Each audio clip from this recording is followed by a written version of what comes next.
Mesdames et messieurs, bonsoir. Bienvenue à cette autre émission de Zoom Appalaches en route vers les Jeux du Québec. Aujourd'hui, j'ai la chance de recevoir Luce Hébert. Bonjour. Luce, écoute, moi, je suis fascinée là, par ce que tu me racontes. Là. Le volleyball de plage, là, puis le volleyball, c'est pas en tout la même affaire. Ouais. Ça se ressemble. Mais là, tu me disais qu'il y avait des joueurs, un joueur qui s'appelle un libéraux. Je suis un peu confuse, là. Puis, tu me dis que les règlements changent. Fait que du temps que je jouais au secondaire aussi, là, on parle pratiquement plus du même sport. Ça a changé beaucoup. OK. Fait que j'aimerais ça, parce que, comme je dis souvent aux téléspectateurs, moi, les sports, c'est pas ma force. Donc, j'aimerais ça que tu me donnes le goût d'aller voir la compétition de volleyball à l'intérieur. À l'intérieur. Parce que je te dirais que s'il fait 30 degrés et qu'il fait soleil, là, il faut que tu me convainques. Le volleyball à l'intérieur, premièrement, les équipes sont formées de 14 joueurs. Sur le banc, ils ont droit à 14. Ensuite de ça, c'est 6 joueurs sur le terrain. Et tu as le joueur libéraux, que lui, c'est un joueur très fort en défensive. Ça va être le spécialiste en défensive. Le joueur libéraux, on va le différencier parce que son gilet, il est complètement contrastant du reste de l'équipe. Donc, lui, il rentre et il sort sur le terrain à peu près à sa guise. La différence aussi, c'est qu'il n'a pas le droit de faire de service et il n'a pas le droit d'aller sur la ligne d'attaque à l'avant. Bien, il rentre et il sort à sa guise. J'imagine que l'entraîneur Oui, c'est l'entraîneur. Mais tu sais, il sait qu'il va tout le temps changer avec les mêmes joueurs sur le terrain. OK. Souvent, ça va être avec le joueur de centre, parce qu'à l'avant, le joueur de centre, lui, il va au bloc à les 3 positions. Fait que quand il arrive à l'arrière, ça lui donne une petite pause pour être frais pour recommencer sur sa ligne. Donc là, ce libéraux-là, lui, il peut rentrer, sortir, je veux dire selon les directives de l'entraîneur, mais pour les autres joueurs, il faut demander à l'arbitre pour faire un changement, c'est ça? À ce moment-là, l'entraîneur lui va demander un changement, que là, ça se fait officiellement sur la feuille de match. Et que si dans le match, je change pour toi, d'après ça, dans le même match, j'ai juste le droit de rechanger les deux mêmes personnes. Je ne peux pas aller rechanger avec une troisième personne. Fait que tu as le droit de changer combien de joueurs? 12 fois. Tu as le droit à 12 c'est pour changements. Ça qu'il y a 14 joueurs. Aussi. Puis ensuite de ça, le libéraux, à part sa différence de couleur. Oui, mais ce libéraux-là, dans le fond, c'est un joueur défensif que tu me disais. Mais tu me disais qu'elle allait remplacer le joueur de centre qui est offensif. Il est offensif. Au volleyball, c'est que vous avez sur la position, mettons, à droite du terrain, vous allez avoir les passeurs et les joueurs techniques. Vous allez avoir les joueurs de centre et les attaquants en 4. Fait que chacun a sa position. Un joueur va tout le temps, un coup que le match est parti, va tout le temps aller à la même position. Quand l'arbitre siffle, faut que tu respectes est-ce que je suis à gauche ou à droite de toi. Mais un coup parti, les joueurs se mélangent tous sur le terrain puis ils vont où ce qu'ils veulent à peu près. Ah bon. Mais ça, il y a une logique à suivre aussi là-dessus. OK, donc c'est assez technique comme ça. C'est très technique, le volleyball. La majorité des points qui vont se faire, c'est qu'on a fait une erreur. Ah! La majorité des points, là, c'est quand il y a eu une erreur que c'est là qu'on va réussir à faire un point par rapport à l'adversaire. Une erreur de la part de l'adversaire. Oui. Puis, mais c'est parce que moi, tu me racontes ça, puis je me dis, c'est des 12-17 ans. Oui. Tu sais, fait que les jeunes, c'est quoi? C'est 12, 13, 14? Ils sont plus vieux un petit peu au volleyball. OK, fait que il n'y aura pas énormément de joueurs de 12 ans? Non, c'est à peu près 14, 15, 16. Est-ce que tu as t'as-tu des mettons, on voit ça dans certaines disciplines, il y a les cadets qui ont 12, 13 ans. Oui, non, bien nous autres, notre tranche d'âge pour le volleyball, c'est de 2001 à 2004. L'année de naissance pour ceux qui participent. OK, donc ils vont avoir 13 à 17 ans. C'est ça. OK. Donc, ces joueurs-là vont être mélangés ensemble. Fait que tu peux avoir, excuse-moi, parce que c'est des élèves du secondaire, tu peux avoir des secondaires 2 avec des secondaires 5 dans la même équipe. Secondaire 5 sont trop vieux. Fait que c'est en majorité le secondaire 3-4. 3-4, OK. Dépendant si sont nés un petit peu plus tôt, là, qui embarquent dans le lot, là. Okay. Mais c'est la majorité 3 et 4. Puis tu disais qu'il allait avoir énormément de matchs. Au volleyball intérieur, on va avoir 8 terrains, ce qui vaut à 58 matchs par jour. Par jour? Pour nos 3 jours de compétition. Ouf! Fait que l'ambiance d'un gymnase, pour venir nous voir, là, oui, il fait beau ou pas, mais l'ambiance du volleyball, là, c'est incroyable. Même au niveau scolaire, c'est plaisant.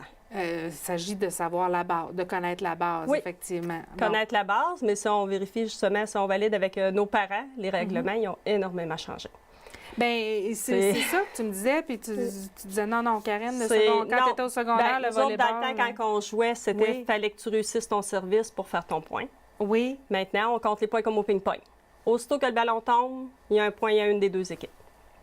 Ensuite de ça, toutes les parties du corps sont bonnes. Tu vas le prendre avec ton pied, le jeu continue. ah bon, Ça, avant ça, Parce que c'était non, juste si le haut c'est du juste corps, l'avant-bras, tu pognes les pieds, tu vas faire une tête comme au soccer. C'est accepté, tout est bon maintenant. OK. Toutes les Puis, parties. tu sais, bon, il y a bien sûr la façon de prendre le ballon, là, comme Oui, la il y a manchette. 2 semaines, M. Daniel Cyr nous a... Mais il y avait avec les points aussi. Est-ce que ça, c'est encore les mêmes choses, les mêmes techniques qu'on apprend aux jeunes, là? Il y avait les points comme ça, là? Ben, Et nous autres, puis, il y on avait le montre juste comme ça. Vous le On se fait montrez comme juste ça, comme la ça. manchette, OK. juste à frapper sur Avec l'avant-bras. l'avant-bras, c'est Ouais. ça. Puis tu me disais aussi, malheureusement, que dans la région, il y a beaucoup de jeunes qui jouent au Oui. volleyball, mais on n'a pas le calibre pour Non. les Jeux du Québec, là. C'est vraiment plus des écoles qui ont des sports-études ou des... Ben, notre noyau, comme nous, pour la région Chaudière-Appalaches, le noyau, il est à Saint-Georges. Ah. Même Saint-Joseph, plus. Là-bas, ils ont du sport-études à l'école Veilleux. Oui. Et donc, ces jeunes-là sont... C'est eux autres qui sont recrutés plus pour... Parce qu'un jeune qui voudrait y aller, oui, ça serait possible, mais à ce moment-là, c'est les entraînements toutes les semaines, il faut que tu te déplaces à l'extérieur. Ouais. On est moins habitué avec ça aussi au niveau du volleyball, que c'est local, c'est après l'école et on va à l'extérieur une fois par mois seulement pour les tournois. OK. Fait que sans ça... Et puis ces équipes-là, est-ce que c'est des équipes qui sont recrutées en bloc ou bien est-ce que c'est des jeunes qui vont venir d'un petit peu partout dans la région? À ce moment-là, c'est des jeunes de la Chaudière-Appalaches qui peuvent arriver de toutes sortes d'écoles différentes. Comment on fait pour les recruter, pour former une équipe avec des jeunes qui vont venir d'un petit peu partout? On peut avoir un jeune de Lévis, un de Saint-Georges, puis on les met ensemble, ils sont 14, puis il faut qu'ils fassent une équipe puis qu'ils gagnent un tournoi. Ah oui. Mais comment on fait pour les recruter? Bien, au niveau de Volleyball Québec, eux autres, ils font du recrutement quand ils appellent ça élite. Tu as 3 niveaux là, plus jeunes que tu peux faire. Fait que ça, tu peux aller t'inscrire là pour aller faire les camps de sélection. Et suite aux camps de sélection, là, ils vont faire les équipes. Ah bon, OK. Mais il y a vraiment des camps de sélection justement pour pouvoir participer. Un jeune qui dirait, moi, je vais l'essayer. Fait qu'il peut aller au camp de sélection. Camp de sélection, il avait lieu en décembre. Ah, fait que Au niveau donc de les Chaudière-Appalaches. jeunes de Chaudière-Appalaches, on a déjà une bonne idée, ça va être qui? Oui, Ceux qui dans vont faire l'équipe. notre équipe. Oui. Parce que, je veux dire, on a beau se dire on veut encourager les jeunes d'ici, mais on fait partie d'une grande région aussi. Oui, Donc, oui, notre oui. équipe de Chaudière-Appalaches est déjà La pas mal, majorité des équipes doivent être faites déjà. Ah, Parce que les sélections se bon. font beaucoup là, en décembre. Alors, est-ce qu'on a des chances comme région? On est quand même, peut-être pas dans les médailles, mais pas loin. OK. J'ai vérifié avec les derniers Jeux du Québec. Oui. Et il avait fini, au niveau des filles, il avait fini 7e, si ma mémoire est bonne. Et les garçons, je me souviens plus. Là. C'est sûr que moi, je vérifie souvent plus les filles. Je coach des filles. Ah, tu coaches des filles. Et donc, il y a un tournoi pour les filles, un tournoi pour les garçons. Oui. Mais il y a combien d'équipes en tout et partout, là, au niveau, mettons, des filles et des garçons? Là, il y a 16 régions? On a à peu près pour toutes les régions, les filles. Oui. On a, nous a annoncé justement, il y a à peu près un mois, le Nunavut. Ah! On va avoir une équipe de filles du Nunavut. C'est la seule équipe de cette région-là qui viennent aux Jeux du Québec. Donc, des Inuits. Des Probablement. jeunes filles Inuits. Wow! Probablement. C'est génial. Fait que c'est un gros tournoi. Oui. Et c'est sur 3 jours. Et le site de compétition On en a 3. Sera un petit peu éparpillé, je pense. Oui. OK. Alors, c'est à quel endroit? On a la polyvalente de Thetford. On a 5 terrains Oui. qui vont fonctionner à peu près à plein régime de 8 h le matin à 6 h le soir. Ça, c'est nos heures de compétition. Ensuite OK. de ça, le cégep de Thetford, on a un terrain là. Oui. Et la polyvalente de Disraeli, que autres, ça va être souvent de 8 h le matin à peu près jusqu'à 2 h, 2 h 30 de l'après-midi. Et la finale, j'imagine, se fera à la Au polyvalente. cégep, non. C'est ça du sera Léo au cégep à cause que au niveau du 2e étage, on est capable pour la mezzanine. Ah oui, il y aura Il y a plus plus de d'accessibilité pour place. assister au tournoi. Oui, à cause de ça. Tant la finale féminin que le masculine. maximum. Ça veut dire que sur 3 jours, les jeunes vont jouer plus qu'une fois par jour aussi, hein? En moyenne, je crois qu'ils jouent au moins 2 fois par jour. Sauf rendu à la finale, là, Oui, la c'est dernière sûr, journée, la qu'ils dernière soient journée, qualifiés. Les 2 premières journées, c'est pour les Ça va qualifications. leur faire des grosses journées, les Oui. jeunes? Ah Bon. oui. Les jeunes et les responsables aussi. Oui, Nos effectivement. bénévoles et Puis là, tout tu ça. disais que tu étais entraîneur. Toi, tu entraînes dans la région ici? Moi, c'est à Polyvalente de Thetford. OK. On a 5 Donc- équipes de filles là-bas. Ah, quand même. Puis tu entraînes quel niveau? Là, tu entraînes des Là, tout petits jusqu'aux plus grands? cette année, j'ai les juvéniles qui est les plus vieilles en secondaire 5. Oui. J'ai une équipe cadette en secondaire 3. Bon. Puis dans l'école, on a 2 équipes benjamines, puis une autre équipe cadette. Ah, alors, ça joue au volleyball à la polyvalente de Thetford. Pas capable d'avoir de garçons. Ah non, c'est Non, des on filles. n'est pas capable d'attirer les garçons Ah, dans ce bon. sport-là. Pourtant, c'est tellement spectaculaire quand tu regardes jouer. Ben oui. Là. C'est incroyable. Effectivement. Mais Puis ça m'amène à te demander pourquoi tu es devenue responsable disciplinaire. Mais là, je commence à dire que tu es tombée dans la marmite, là. ben, j'ai joué au secondaire. J'ai jamais Oui. arrêté. Ça fait 13 ans que je coach. Ça fait que... Tu me disais que ta fille faisait du volleyball aussi. Ah, mes 3 filles en ont Ah, fait. Mes OK. 3 filles Et en ont tu fait. les as suivies. Je les ai suivies. J'en ai embarqué 2 avec moi dans les Jeux du Québec. Ils vont être responsables de site aussi. Ça Ah fait bon? que on continue dans... Donc, le volleyball, chez vous, c'est une histoire C'est de famille. Ah oui. Alors, les Hébert sont au volleyball cet été aux Jeux du Québec. Oui, madame. Ben, en tout cas, je vais te dire, Luce, j'étais un peu perplexe par rapport à la discipline, mais là, tu me donnes vraiment le goût d'assister aux compétitions. Ah, c'est... Donc, C'est entraînant. C'est l'ambiance là, que les jeunes font alentour de ça, là, c'est incroyable. Alors, ça sera un rendez-vous. Première série Sur le bloc 1, sur le bloc 1, le donc la 28, 29, dernière 30 de juillet. 28, 29, 30 de juillet. On est dans la fin de semaine, ça va bien. Super. Oui. Alors, on s'en va voir les matchs de volleyball et te saluer en même temps. Ben merci bien. Même si tu n'auras pas le temps de nous parler. Ah, ben j'ai des responsables, ça fait que je vais pouvoir superviser plus tôt. Puis, au niveau de tes bénévoles, ça va toujours bien? Ça va bien? Les bénévoles, ça nous en prend tout le temps. OK. La majorité vont dire, je sais pas comment. Nous autres, c'est sûr qu'au volleyball, c'est soit de marquer la feuille de match ou tourner les points. Les gens, des fois, disent « Ah, je connais pas ça, mais c'est pas dur à apprendre. Ça s'apprend. Le premier match, là, au milieu du premier match, vous savez déjà comment ça fonctionne. Puis on va donner de la formation avant, il n'y aura aucun problème. Ça va nous faire plaisir. Alors, tu as toujours besoin de bénévoles. Énormément. C'est Et- 25 par jour. On se revoit à la fin juillet Oui. pour le tournoi de volleyball. Oui. Mesdames et messieurs, j'avais avec moi Luce Hébert, donc responsable du disciplinaire du volleyball, et je pense que ça va être une discipline à ne pas manquer cet été. Là-dessus, je vous dis à la semaine prochaine.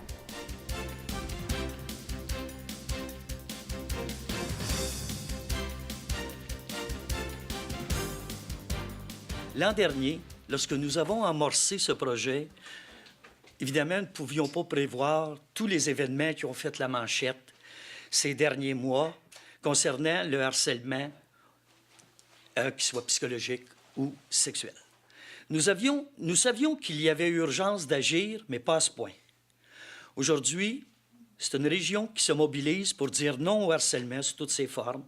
C'est le monde communautaire, institutionnel et entrepreneurial qui unissent leurs voix pour que cesse une fois pour toutes ce fléau qui détruit des vies.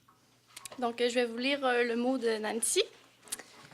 D'entrée de jeu, je voudrais vous exprimer l'importance de travailler en partenariat dans un dossier aussi complexe et surtout aussi très souvent émotif qu'est le harcèlement psychologique. Pour nous, il allait de soi que se parler d'homme à homme était le partenaire tout désigné avec lequel nous devions nous associer. C'est donc fièrement que nous lançons aujourd'hui notre campagne de sensibilisation au harcèlement en milieu de travail intitulée « Le harcèlement psychologique, c'est hors la loi ». Une campagne qui se poursuivra tout au long de l'année dans les entreprises de la région. Inciter les chefs d'entreprise à prendre l'engagement de dire non au harcèlement psychologique dans leurs milieux respectifs. Car la loi est très claire là-dessus. Nos salariés ont droit à un milieu de travail exempt de harcèlement psychologique et l'employeur doit prendre les moyens responsables, raisonnables pour prévenir le harcèlement psychologique. Et lorsqu'une telle conduite est portée à sa connaissance, pour faire cesser, c'est donc une obligation légale pour l'employeur d'assurer la sécurité sous tous ses angles, dans les milieux qu'il dirige. Petite, moyenne, grosse entreprise, autant que les instituts ou les organismes communautaires. Je voudrais ajouter qu'en dehors des complications juridiques que peuvent entraîner le harcèlement psychologique, ce n'est avantageux pour personne de laisser une situation dégénérer jusqu'à pourrir le milieu de travail non seulement au plan humain, mais aussi monétaire. Strictement, pour ce qu'il est convenu d'appeler les coûts indirects. Ils représentent de 1 à 6 fois, selon les secteurs d'activité, les sommes versées à la CNESST. Donc, comme vous l'a expliqué Caroline, l'objectif poursuivi par nos organismes, c'est de faire en sorte que notre région soit sensibilisée au phénomène du harcèlement et être ainsi en mesure de mettre en place des outils pour le contrer. Concrètement, nous prévoyons visiter la majorité des entreprises du territoire, soit les employeurs eux-mêmes ou encore les responsables des ressources humaines, afin de les inviter à mettre sur place une politique visant à faire échec au harcèlement psychologique dans leur milieu. Pour ce faire, chaque entreprise recevra au minimum une affiche qui sera installée dans un endroit stratégique, une affiche indiquant qu'on refuse le harcèlement psychologique et qu'il y aura aussi d'autres feuillets à remettre aux employés sur lesquels apparaîtra au recto l'affiche créée par les deux organismes et au verso la définition du harcèlement psychologique selon la loi des normes du travail, les responsabilités de l'employeur et des droits de l'employé. Enfin, on remettra un formulaire à signer qui a été produit par la CNESST et qui atteste de l'engagement de l'employeur. Comme nous prévoyons couvrir l'ensemble du territoire, nous voulons également que ce geste fasse en sorte que notre région devienne la première à s'engager formellement à combattre le harcèlement psychologique au travail. Afin de mener à bien cette campagne et d'atteindre nos objectifs, nos organismes ont fait appel à la collaboration du milieu. La Chambre des commerces et d'industrie de Thetford Mines, la Société de développement économique de la région des Appalaches, mais également la MRC des Appalaches, qui ont voté une résolution attestant de leur appui à la démarche.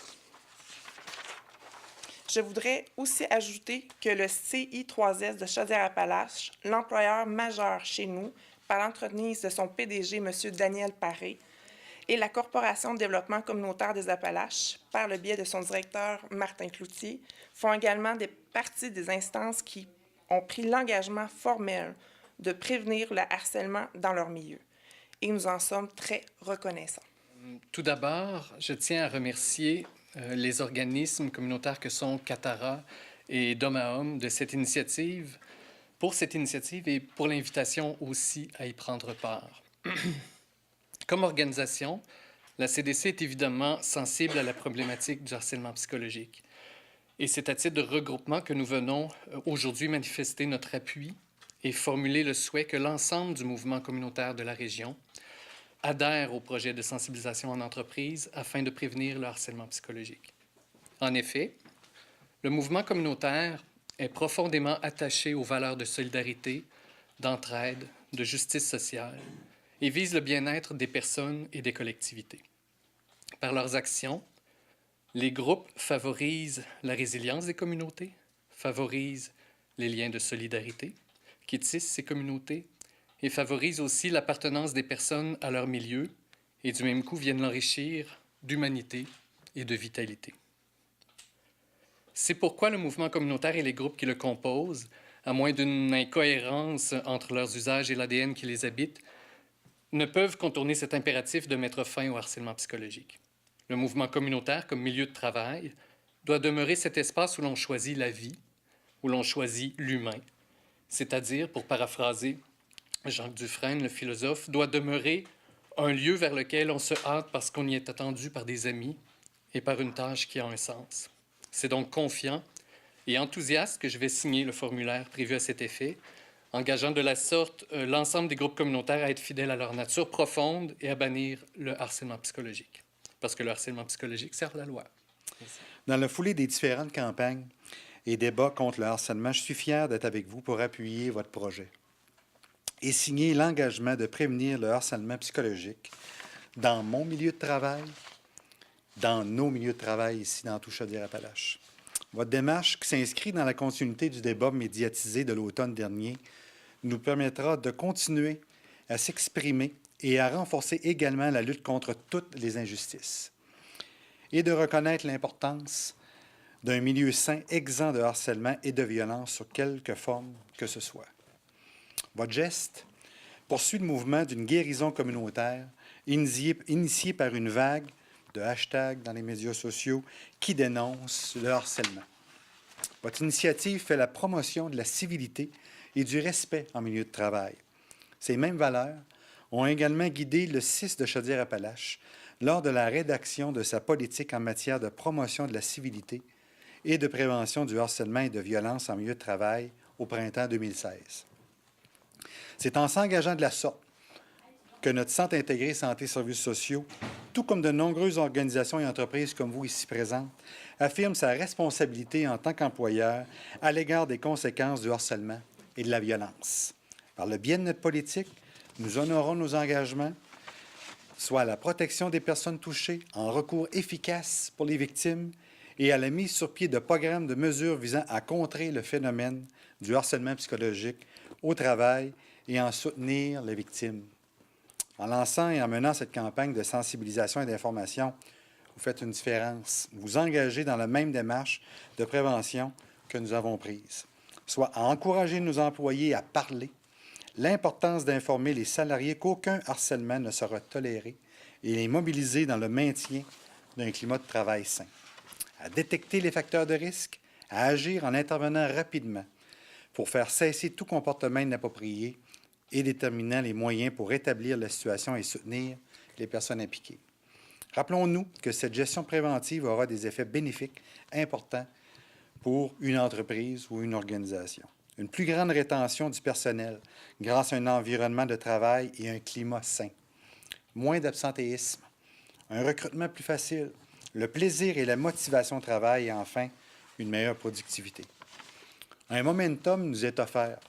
Profitons-en pour se transformer et transformer ce mouvement qui fera avancer la lutte contre toute forme d'oppression. Pour que le mal persiste, il suffit que les gens bien se taisent. Les municipalités, tout comme la MRC, sont au service de leurs citoyens. Alors, généralement, on pense que, et c'est vrai aussi, qu'on discute à peu près que de ponceaux, d'asphalte et de nids de poules. Effectivement, on le fait, mais nos préoccupations vont beaucoup plus loin que ça.